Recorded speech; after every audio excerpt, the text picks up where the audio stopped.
Assalamualaikum warahmatullahi wabarakatuh. Bismillahirrahmanirrahim. Wabihi nasta'in ala umurid dunya waddin. Alhamdulillah. Wassalamun ala ibadihi alladhina astafa amma ba'. Hadirin yang dirahmati Allah, bertemu kembali dalam membicarakan kitab Al-Azminatu wal Amkinatu karangan Asy-Syaikh Al-Imam Al-Marzuqi, wafat pada tahun 421 Hijrah. Asy-Syaikh Al-Imam Al-Marzuqi dalam penulisannya masih lagi membicarakan firman Allah Subhanahu wa taala yang berkaitan 4 ayat berurutan. Ayat 37 surah Yasin, ayat 38 surah Yasin, ayat 39 surah Yasin, dan yang akan dibahaskan nanti adalah ayat yang ke-40 surah Yasin.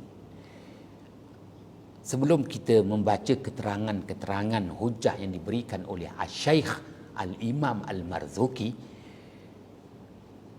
ianya memberi kesedaran dan keinsafan kepada kita hubungan dan perkaitan antara ayat 37, 38, 39 dan 40 surah Yasin. Ingin saya jelaskan lagi ayat 37 surah Yasin, pensabitan hari. Allah mensabitkan hari. Ayat 38 surah Yasin berhubung tentang ketetapan hari. Setelah Allah Subhanahu wa taala mensabitkan hari, maka hari itu ada syarat-syaratnya yang ditetapkan. Dan ayat yang ke-39 surah Yasin berhubung tentang pensabitan bulan-bulan. Manakala ayat yang ke-40 surah Yasin ini, bagaimana Allah Subhanahu wa taala menyebut hubungan dua jasad, matahari dan bulan, yang mana kedua-duanya matahari dan bulan itu diguna pakai untuk membina takwim tahun Hijrah. Ya. Dan ada persamaan di antara matahari dan bulan, dan ada perbezaan di antara matahari dan bulan. Adanya persamaan, adanya perbezaan. Di mana persamaannya dan di mana perbezaannya? Dan bagaimana digabungkan kedua-duanya, matahari dan bulan itu, dalam membentuk takwim Hijri. Baiklah, pada halaman yang ke-23 kitab Al-Azminatu wal Amkinatu dimulakan dulu dengan firman Allah Subhanahu wa taala, ayat yang ke-40 surah Yasin. Ba'da a'udzu billahi minasyaitonir rajim. Lasyamsu yanbaghi laha an tudrikal qamar walal lailu sabiqun nahar wa kullun fi falakin yasbahun. Sadaqallahul azim. Artinya, tiadalah matahari itu perlu bagi matahari itu untuk mendapatkan bulan. Tiadalah bagi matahari itu satu keperluan untuk mendapatkan bulan. Begitu juga bukan satu keperluan. Malam mendahului siang. Kerana setiap jasad langit yang dimaksudkan, matahari maupun bulan,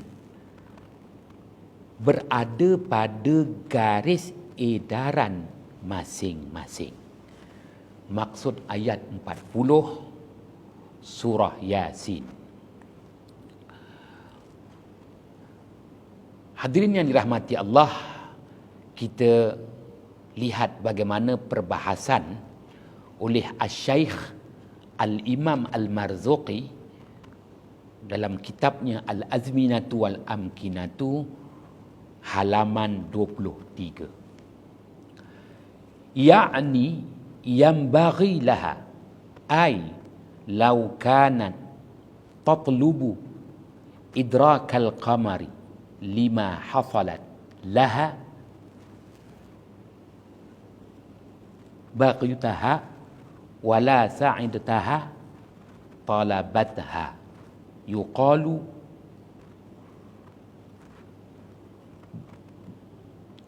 baghita syai'a fambagha li ay talabtuhu fa'atlubni wa idza lam yanbaghi laha law talabtu fayajibu an la yahsulul fi'la minha albattata lianna al-idraka ma'nahu al-luhuq wa aidan fa inna sir'ata siral qamari wa ziyadatuhu ala siri syamsi zahirun fahuwa abadan sabiqun laha bi sur'atihi wa tilka mutaakhiratun li bat'iha walal lailu sabiqun nahar. Artinya,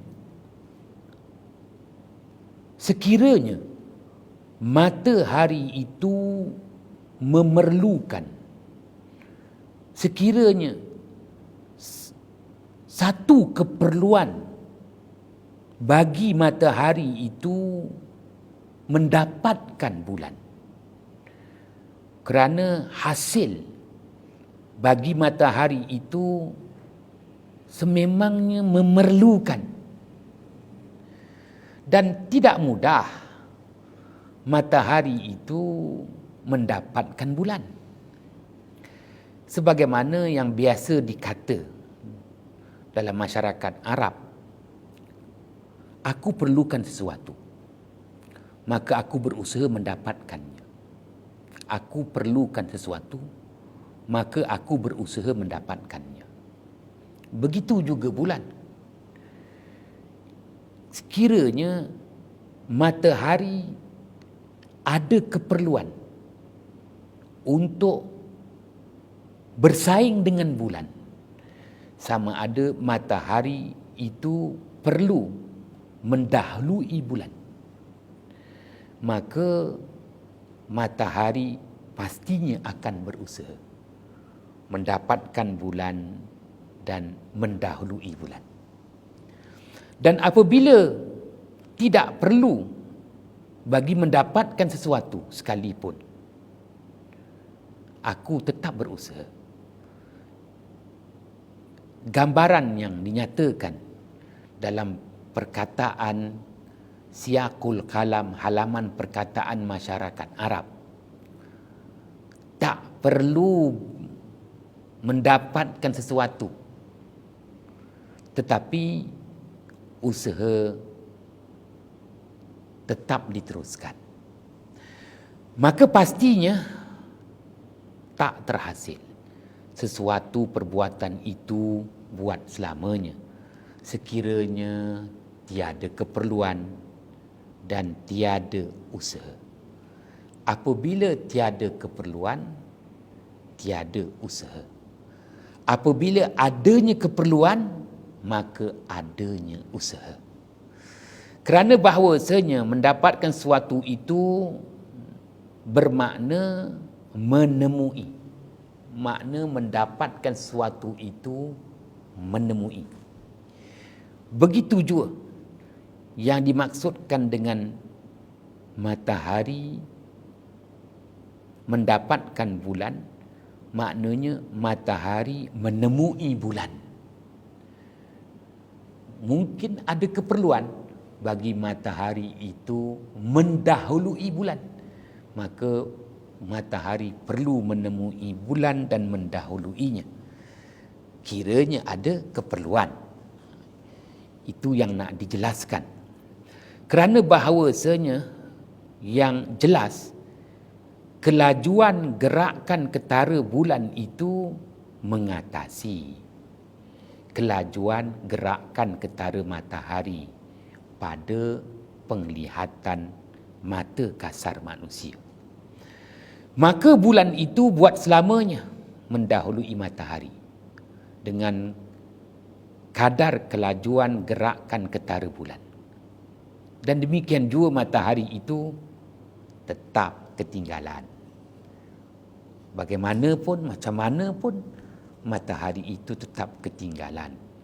Kerana perlahan gerakan ketara matahari apabila dibuat perbandingan di antara gerakan ketara matahari dengan gerakan ketara bulan. Hadirin yang dirahmati Allah, Asy-Syaikh Al-Imam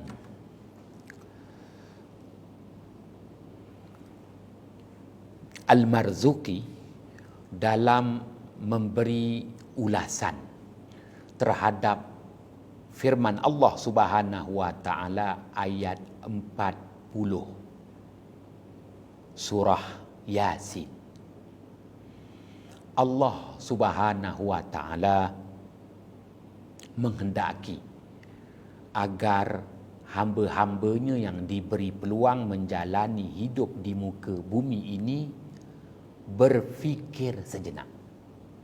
Fikir sejenak. Setelah Allah Subhanahu wa taala tunjukkan kepada manusia berhubung tentang pensabitan hari dan pensabitan bulan. Pensabitan hari merujuk gerakan ketara matahari. Pensabitan bulan-bulan yang kita lalui merujuk kepada gerakan ketara bulan. Maka Allah Subhanahu wa taala mengajak hamba-hambanya yang diberi peluang menjalani hidup di muka bumi ini fikir sejenak. Apa yang nak difikirkan? Buat pemerhatian terhadap gerakan ketara matahari, gerakan ketara bulan. Yang jelas, gerakan ketara matahari berbeza dengan gerakan ketara bulan. Ya, kerana dapat dibuktikan berdasarkan matlak matahari dan matlak bulan. Apabila sebut matlak matahari, merujuk kepada waktu terbit dan terbenam matahari. Matlak bulan merujuk kepada waktu terbit dan terbenam bulan. Mudah mata kasar manusia membuat pemerhatian dan mudah manusia membuat keputusan, mendapatkan waktu terbit dan terbenam matahari. Nampak matahari itu terbit, nampak matahari itu terbenam. Mudah mencatat waktu terbit, mudah mencatat waktu terbenam matahari, dan mudah menentukan posisi tempat terbit matahari, posisi tempat terbenam matahari. Pun begitu tak mudah untuk kita menentukan waktu terbitnya bulan dan waktu terbenamnya bulan. Membawa erti tak semudah sebagaimana kita menghitung dan menilai waktu terbit dan terbenam matahari. Berbeza dengan kita nak menghitung dan nak menilai waktu terbit dan terbenam bulan. Maka disebut tak mudah untuk kita membuat pemerhatian dan mendapatkan waktu terbit dan terbenam bulan. Hadirin yang dirahmati Allah, kerana dijelaskan lagi kepada kita nilai gerakan ketara matahari dibandingkan dengan gerakan ketara bulan. Gerakan ketara bulan lebih pantas berbanding dengan gerakan ketara matahari. Hadirin yang dirahmati Allah, maka setelah memahami perkara itu, Allah Subhanahu wa taala memberi jawapan kepada apa yang tersimpan di benak pemikiran umat manusia. Setelah manusia memahami bahawa ada perbezaan ketara di antara dua gerakan matahari dan bulan. Ada perbezaan dalam menetapkan matlak matahari dan bulan. Matahari lebih mudah kita membuat penilaian, pemerhatian, hitungan berbanding dengan bulan. Hadirin yang dirahmati Allah, setelah menjelaskan perkara itu, kita dah dapat satu keputusannya, maka Allah Subhanahu wa taala memberi jawapan. Apa jawapan bagi Allah? La syamsu yanbaghi laha an tudrikal qamar. Tak perlu bagi matahari itu mendapatkan bulan. Yakni tak ada keperluan untuk matahari itu mendahului bulan. Kerana yang kita dapati sememangnya bulan tetap mendahului matahari. Kerana gerakan ketara bulan lebih pantas berbanding dengan gerakan ketara matahari. Oleh kerana tak ada keperluan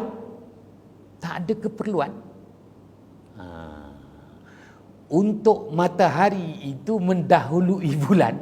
Untuk apa matahari nak mendahului bulan? Maka tak perlu. Sekiranya ada keperluan, sudah barang pasti Allah Subhanahu wa taala menyediakan kepada umat manusia rojokkan waktu untuk umat manusia. Mungkin ada di situ jasad yang lain seperti buruj bintang-bintang 12. Maka buruj bintang-bintang 12 itu diheret sama untuk membina takwim kehidupan manusia.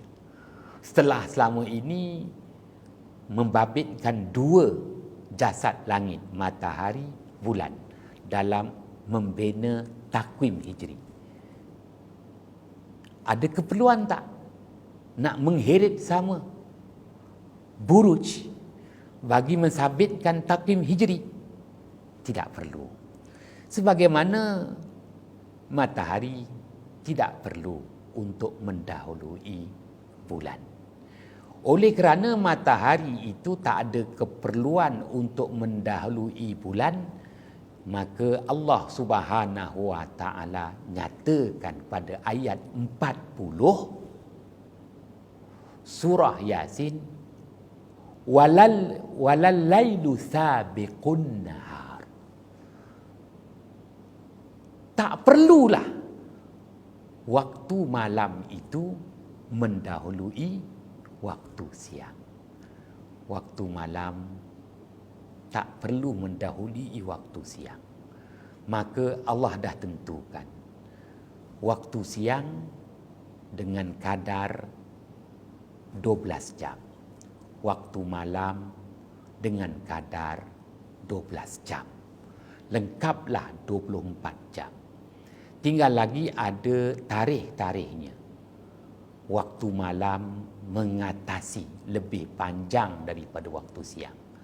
Dan waktu siang ada kalanya lebih panjang daripada waktu malam. Mengikut kedudukan penempatan manusia di muka bumi ini.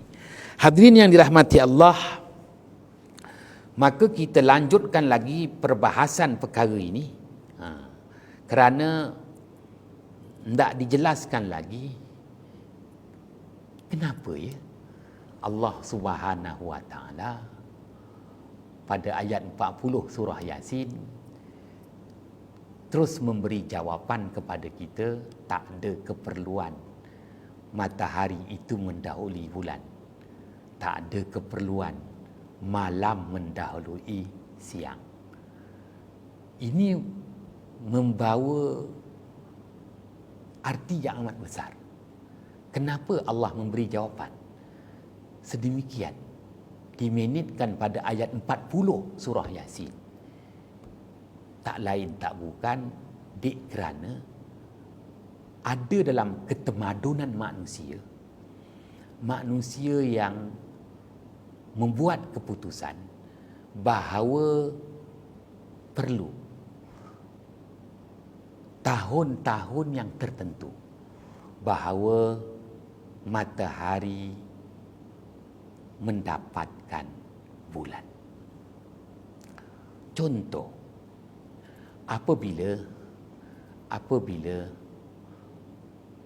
menetapkan bahawa takwim yang dibina itu mestilah mengikut permulaan musim bunga, permulaan musim panas, permulaan musim luruh, permulaan musim sejuk, maka sudah barang pasti kalau nak menetapkan tarikh berhubung tentang musim bunga. Contoh, zaman berzaman manusia mencari jalan bahawa musim bunga mesti bermula pada tanggal 21, 22, 23 Jun setiap tahun. 21, 22, 23 Mac. Musim bunga mesti berlangsung bermula daripada tarikh 21, 22, 23 Mac. Maka bulan Mac itu telah ditetapkan sebagai bulan bermulanya musim bunga. Kalau itu yang telah ditetapkan, maka pastinya ada perubahan yang mana sama sekali tidak boleh menggunakan takwim berasaskan gerakan ketara bulan. Oleh itu, menjelaskan kepada kita takwim Masihi, takwim yang semata-mata berlandaskan gerakan ketara matahari, kerana nak menetapkan bermulanya musim, nak menetapkan bermulanya musim, nak pastikan bahawa musim bunga mesti bermula pada tanggal 21, 22, 23 Mac. Musim panas mesti bermula pada tanggal 21, 22, 23 Jun. Musim luruh mesti bermula pada tanggal 21, 22, 23 September. Musim sejuk mesti bermula pada tanggal 21, 22, 23 Disember kerana nak menetapkan tarikh berdasarkan musim, maka takwim berasaskan gerakan ketara bulan dilupakan. Oleh itu hanya merujuk kepada satu jasad langit sahaja, iaitu matahari. Oleh itu takwim ataupun disebut kalender Masihi semata-mata merujuk kepada matahari, gerakan ketara matahari. Ingin dijelaskan lagi, ada satu masyarakat sebelum Masihi, sebelum wujudnya Masihi, sebelum wujudnya takwim Masihi yang berasaskan kelahiran baginda Isa alaihissalam, seorang tokoh pemimpin yang dikagumi, Shi Huangdi. Shi Huangdi yang telah berjaya membina tembok besar China sejauh 6,000 kilometer.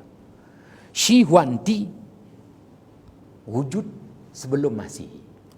Maka sebelum Masihi, manusia tidak kenal tentang takwim Masihi. Waktu itu manusia sebagaimana yang Allah nyatakan, mensabit hari berdasarkan matahari, mensabitkan bulan-bulan berdasarkan gerakan ketara bulan.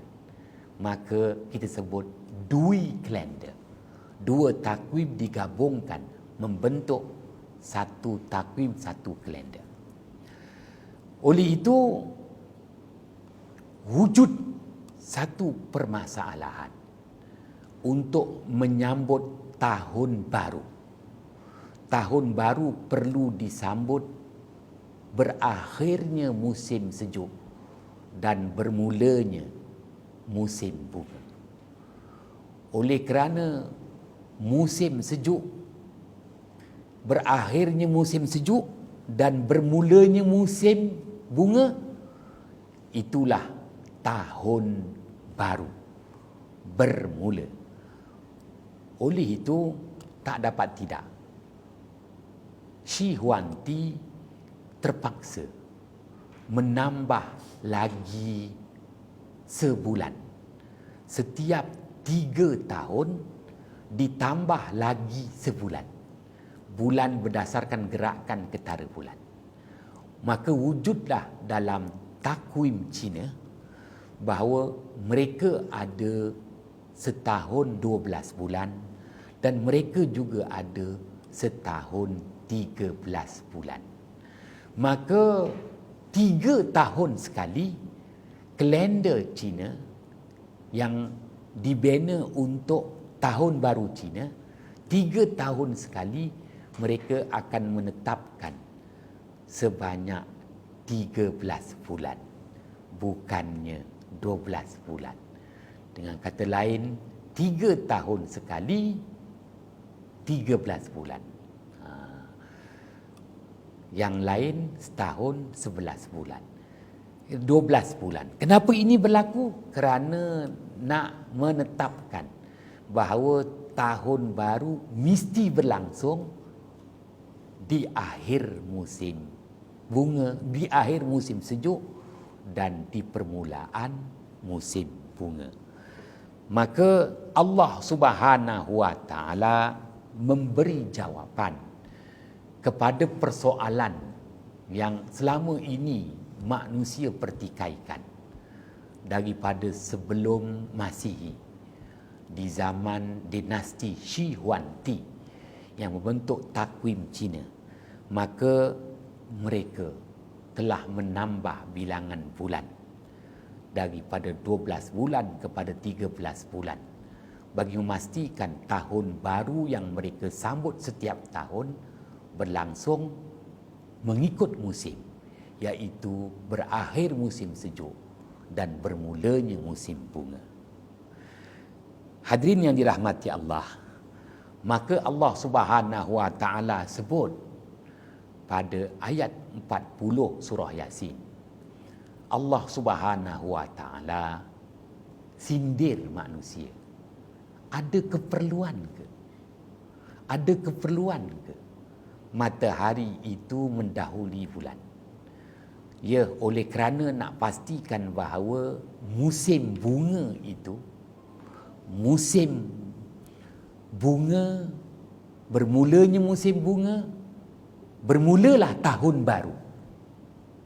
Ada keperluan begitu ke, kata Allah? Maka Allah Ta'ala memberi jawapan. La syamsu yanbaghi laha an tudrikal qamar walal lailu sabiqun nahar.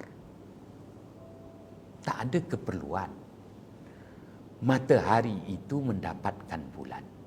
Yakni tak ada keperluan matahari itu mendahului bulan.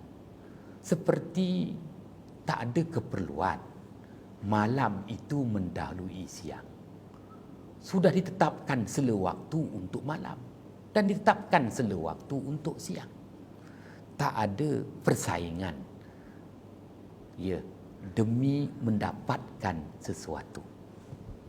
Hadirin yang dirahmati Allah, sehingga bersua kembali dalam membahaskan lagi berhubung tentang